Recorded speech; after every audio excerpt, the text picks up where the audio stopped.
en el comedor de una casa donde no se hablaba de migrantes se empieza a hablar, pues ya es algo, ¿no? O donde haya una mala percepción y los chavos lleguen, no, pues a mí me han tratado bien, o yo los veo que hacen esto, los veo que hacen lo otro, pues genera otros cambios de pensamiento. Miles de solicitudes de asilo se registran año tras año en la Ciudad de México. Entre 2022 y 2023, la cantidad de procesos se duplicó, pasando de 16.000 a 30.500 según la Agencia de la ONU para los Refugiados, ACNUR. Con las modificaciones en las políticas migratorias y la digitalización de los procesos, este contexto se ha transformado en un escenario de incertidumbre, desinformación y ampliación de la brecha digital. Si bien existen grupos poblacionales de atención prioritaria que bajo el enfoque de género y otras categorías interseccionales representan mayores vulnerabilidades en el entorno digital, los hombres migrantes también enfrentan otro tipo de riesgos dadas las condiciones de urgencia, barreras económicas y riesgos que por su condición los hacen más propensos a caer en redes de violencia. Durante la aplicación del cuestionario, la digitalización de la gestión migratoria desde la experiencia situada en el marco del proyecto Tendiendo Puentes entre Fronteras, el equipo del Centro Latam Digital visitó Casa Tochán, un albergue ubicado al noroccidente de la ciudad que lleva 15 años recibiendo a migrantes, solicitantes de refugio y víctimas de delito que ahora con el cierre de fronteras están a la espera en la capital. Allí hablamos con Gabriela Hernández, directora, quien nos contó sobre su trayectoria al frente del albergue, las estrategias de trabajo con las experiencias de vida de los hombres migrantes y las acciones de acompañamiento para el acceso a la información en los entornos digitales. Bienvenidos a Diálogos Digitales, un espacio donde conversamos con nuestros aliados para entender cómo viven, usan y piensan las tecnologías digitales. Gabriela, cuéntenos un poco sobre el contexto de Casa Tochán, cómo se construye, qué retos han asumido en este camino, ¿hasta dónde han llegado? Recuerdo que cuando abrimos, precisamente era porque después de la masacre de San Fernando, Calderón quería tapar la mala imagen y solo rescataba a víctimas de delito. Y de pronto les ofrecía una visa humanitaria y decía que en 3 días les iba a dar la visa humanitaria, pero que tenían que venir a la Ciudad de México. Entonces se los traía, eso ayudaba a traerlos, pero ya aquí no les daba opción de hospedaje. Y fueron las organizaciones las que venían acompañándolos ya, que empezaron a darse cuenta de, pues no, o sea, ahora ¿dónde los dejamos que descansen? Sí. Y fue así como surge la idea de que tenía que haber un albergue para migrantes en Ciudad de México. Y así surge Tochán, ¿no? También de un esfuerzo colectivo de varias organizaciones. Antes de la pandemia, solo con donaciones nos manteníamos y con 6,000 pesos mensuales, con los que se daba la comida. Y todo lo demás era trabajo voluntario. Después de la pandemia, pues todo el mundo se fue. Incluso durante la pandemia, el albergue se quedó cuidado por una voluntaria, Sandra, y por Ana Enamorado, una mamá hondureña que busca a su hijo desde hace 15 años ahora ya. Más o menos estábamos bien, venía algún voluntario, yo estaba más tiempo, pero entonces llegaron 150 haitianos. Y entonces los tuvimos aquí y bueno, así como cuando hay una desgracia, hay mucha ayuda de momento, pero después ya se van. Sí. Y entonces así pasó. Pues creo que una semana nos duró el apoyo de voluntarios, pero después ya no. Y entonces afortunadamente ahí el servicio menonita, la iglesia menonita, pues empezó a ver que no podíamos estar así. Y bueno, nos ayudó a pagar. Hasta a mí me hicieron justicia, ¿no? Porque yo ya tuve sueldo, sí. Se metió un proyecto, hubo un asistente y hubo una psicóloga de paga. Entonces, ese fue el primer equipo profesional, les digo, porque le pagaban, sí, claro. Que estuvo en Tochán. Y ya de ahí, el 22, nosotros pertenecemos a la red de Redodem, y Redodem tuvo a bien apoyarnos con las trabajadoras social y con un abogado. Entonces, así conformamos nuestro equipo, ¿no? Desde su labor y perspectiva, háblenos sobre el escenario más complejo que enfrentan como albergue, dadas las transformaciones políticas que ha sufrido el contexto migratorio y el acceso a solicitar refugio. El gobierno mexicano está a expensas de lo que el gobierno norteamericano le diga qué hacer o no hacer. Y entonces en esa medida su cerrazón, incluso por ley a alguien que solicita refugio le tienen que dar su visa humanitaria, sí o sí. Es así, ni siquiera tenía que haber un trámite. Se daba, o sea, en la ley lo dice, entonces se tendría que haber dado automáticamente.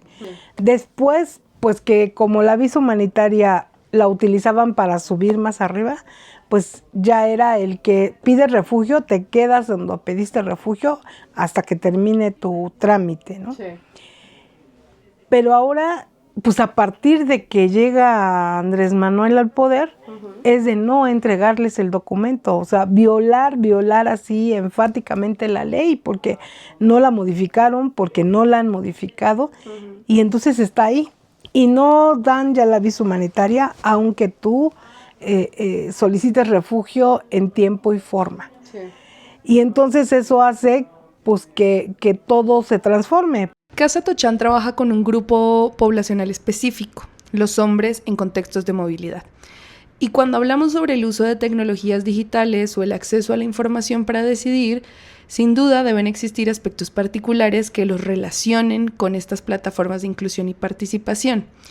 ¿Podría hablarnos sobre esta experiencia o lo que han podido identificar desde Casa Tochán? No todo lo que veas lo creas, o sea, averigua, ponte a ver. De pronto sí le hacen mucho más caso a las redes, ¿no? Y bueno, es así como, sí, una lucha, pero al mismo tiempo es como una cuestión de creencias, ¿no? A mí me desespera de pronto cuando yo les digo de los peligros y me dicen, pero Dios me acompaña. Y yo, pero ya no le des tanto trabajo, ¿no? Lo que sí es que los migrantes se mueven a base de fe y de mucha información que reciben, ¿no? Y a veces, pues es como los hijos, ¿no? Uno no quiere que se den golpes en el camino, pero a veces se los tienen que dar para entender, ¿no? Aún el viaje hacia Estados Unidos, ahora que hemos tenido oportunidad de tener a personas que estuvieron con nosotros, que se fueron a través de la CTP-1 y que por alguna manera pensaron en regresar y nos dicen, no, es que pues no es tanto el sueño, ¿no? Sí, vas a ganar, pero vas a trabajar y no vas a tener vida social. Me acuerdo mucho un chico que teníamos ayudándonos a manejar, él se fue por la CTP-1 y cuando yo le decía, pero ¿por qué se regresó? Y por desgracia me decía, es que me envicié ya. O sea, las drogas también son, o sea, tienen acceso a mucho más con facilidad. Y luego decía, pero es que además allá no tengo vida, es trabajar, trabajar, trabajar. Frente a estos escenarios que menciona, ¿qué acciones ha tomado Casa Tochán para acompañar las experiencias de vida de los hombres migrantes? Nosotros desde que el albergue se abrió, lo que nos dimos cuenta era de que sí había que tener un apoyo psicológico, ¿no? Y siempre se tuvo apoyo psicológico y obviamente pues la cuestión legal, porque también como que son los dos pilares en donde con los que ellos pueden caminar mejor. Yo me acuerdo, empezamos a recibir a muchas víctimas de delito en el periodo de Calderón y el tener un acompañamiento psicológico pues era fundamental, ¿no? Y luego tú te das cuenta de cómo reaccionan, y eso ya sí es cuestión de género, cómo reaccionan las mujeres y cómo reaccionan los hombres, ¿no? Como que las mujeres somos más resistentes al dolor, ¿no?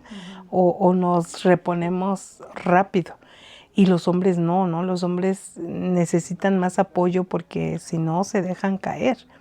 Entonces, pues con la psicología es con la que les ayudamos a caminar con más firmeza. Y obviamente la cuestión legal, pues los ayuda también a tener más certeza.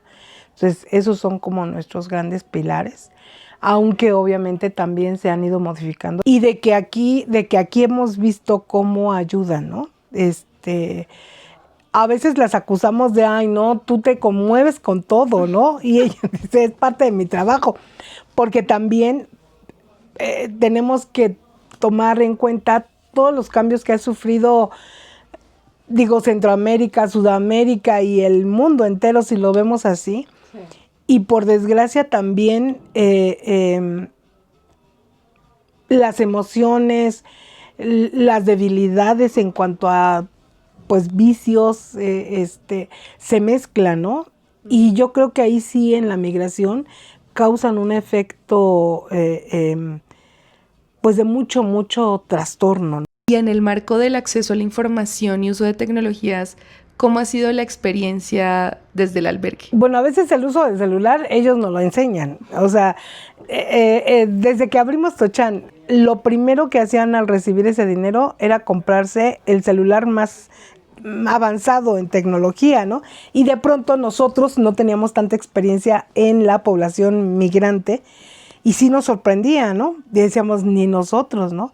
Pero bueno, yo que ya permanecí más tiempo aquí, me di cuenta de que para ellos es una herramienta para poder caminar, para poder comunicarse, para poder ahora hasta traducir, ¿no? Primero la Cruz Roja Internacional nos dio un celular para poder hablar a cualquier parte del mundo. Entonces fue grandioso. Ellos se arreglaban del saldo, ¿no? Ajá.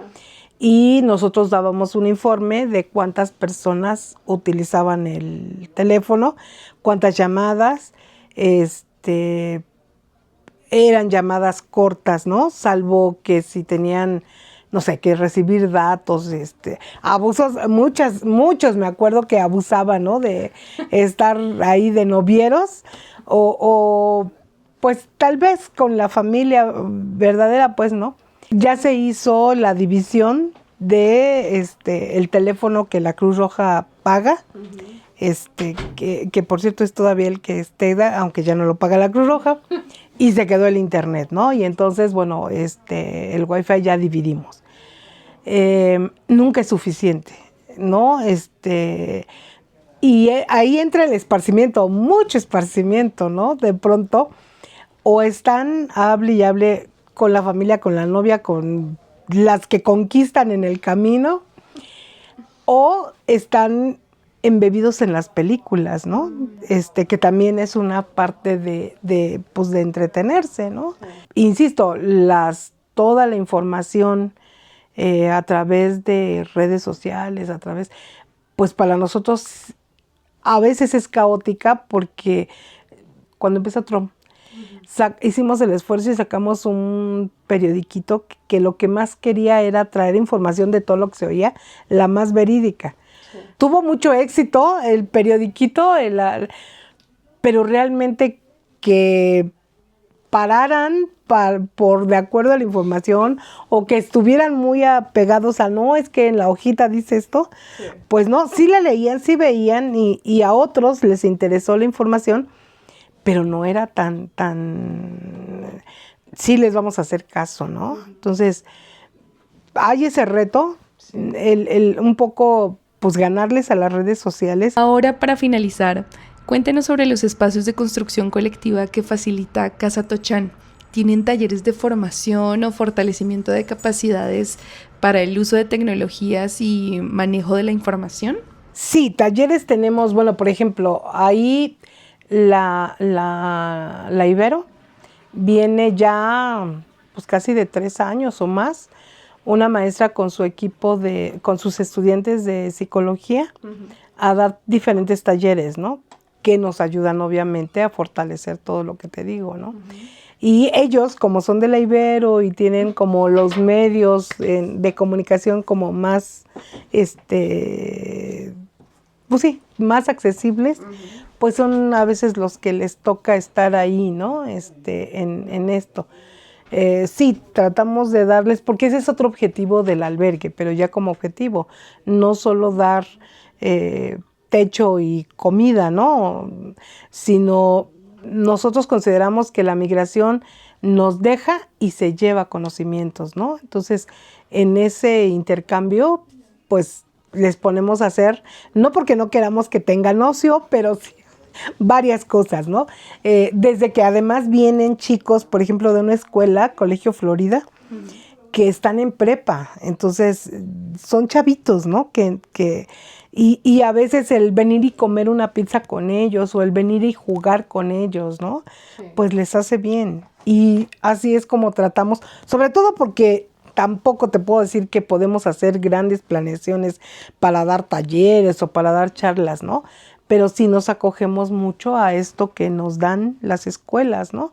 Sí. Y en ese sentido también creemos que sí hemos hecho mucha sensibilidad, porque vienen, a veces por materia tienen que venir, ¿no? Porque la materia dice que hay que ser buenos con el mundo y como son religiosos, pues tienen que cumplir la materia.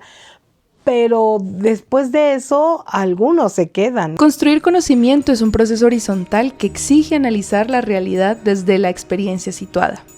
En este sentido, incorporar las perspectivas de las personas migrantes revela cómo influyen las condiciones de conectividad, de qué manera circulan los mensajes y bajo qué mecanismos se tejen redes de confianza para verificar datos, evaluar riesgos y tomar decisiones.